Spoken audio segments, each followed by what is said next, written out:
মহাবিশ্ব এ যেন এক রহস্যের সাগর। আমরা জানি ব্ল্যাক হোলের কথা, যা আলোকেও গ্রাস করে, কিন্তু কখনো কি ভেবেছেন এর বিপরীতে কিছু থাকতে পারে, যেমন হোয়াইট হোল?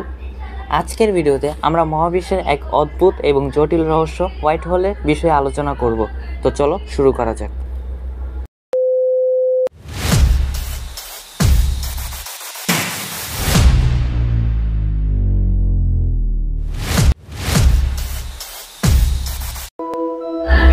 হোয়াইট হোল শব্দটি প্রথম শোনা যায় 1964 সালে জেনারেল রিলেটিভিটির সমীকরণের মাধ্যমে একে সম্ভাব্য ধারণা হিসেবে উল্লেখ করেন। এটি ব্ল্যাক হোলের ঠিক উল্টো। যেখানে ব্ল্যাক হোল সব কিছু নিজের মধ্যে টেনে নেয়, সেখানে হোয়াইট হোল থেকে সব কিছু বেরিয়ে আসে। কিন্তু হোয়াইট হোল কি বাস্তবে আছে, নাকি এটি শুধুই এক তাত্ত্বিক কল্পনা? হোয়াইট হোলের ধারণা এসেছে আইনস্টাইনের জেনারেল রিলেটিভিটি সমীকরণ থেকে। বিজ্ঞানীরা মনে করেন এটি টাইম স্পেসের একটি বিশেষ অবস্থা যেখানে সময় এবং স্থান অন্যভাবে কাজ করে। ব্ল্যাক হোলের সিঙ্গুলারিটি যেমন সব কিছু শুষে নেয়, তেমনি একটি হোয়াইট হোল থেকে মহাজাগতিক উপাদান বেরিয়ে আসতে পারে। তবে এখনও কোনো টেলিস্কোপ বা গবেষণা সরাসরি হোয়াইট হোলকে শনাক্ত করতে পারেনি। অনেকে মনে করেন ব্ল্যাক হোল আর হোয়াইট হোলের মধ্যে সংযোগ থাকতে পারে। এটি হতে পারে ওয়ার্ম হোলের মতো একটি পোর্টাল, যা মহাবিশ্বের এক প্রান্ত থেকে অন্য প্রান্তে সংযোগ তৈরি করে। কিন্তু সমস্যা হলো, হোয়াইট হোলের অস্তিত্ব নিয়ে অনেক সন্দেহ রয়েছে।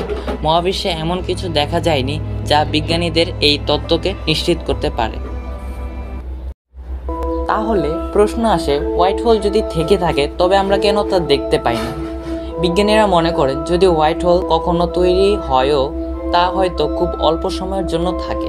এছাড়া এর শক্তিশালী মহাজাগতিক রশ্মি মহাবিশ্বের অন্য ঘটনাগুলোর সঙ্গে মিশে যেতে পারে। বর্তমানে কুইকাসার এবং গামারে বার্স্টের মতো মহাজাগতিক ঘটনা হোয়াইট হোলের সম্ভাব্য চিহ্ন হিসেবে ধরা হচ্ছে। তবে বিজ্ঞানীদের মতে এটি কেবল একটি তথ্য, এবং বাস্তবে এমন কিছু আছে কিনা তা নিয়ে এখনও গবেষণা চলছে। হোয়াইট হোল একটি রহস্যময় তথ্য, যা হয়তো আমাদের মহাবিশ্বকে নতুনভাবে বোঝার চাবিকাঠিও হতে পারে। তবে সত্যি বলতে, এর অস্তিত্ব প্রমাণ করতে হয়তো আমাদের আরও সময় লাগবে। ততদিন পর্যন্ত এটি মহাবিশ্বের সেই এক রহস্য যা আমাদের কল্পনার পাখাকে উড়তে সাহায্য করে। আপনাদের কি মনে হয়, হোয়াইট হোল কি সত্যি থাকতে পারে? আপনার মতামত জানাতে ভুলবেন না নিচে কমেন্ট সেকশনে। আজকের মতো এই পর্যন্তই। দেখা হবে পরবর্তী ভিডিওতে, যেখানে আমরা আরও একটি অসাধারণ বৈজ্ঞানিক বিষয় নিয়ে হাজির হব। আসসালামু আলাইকুম।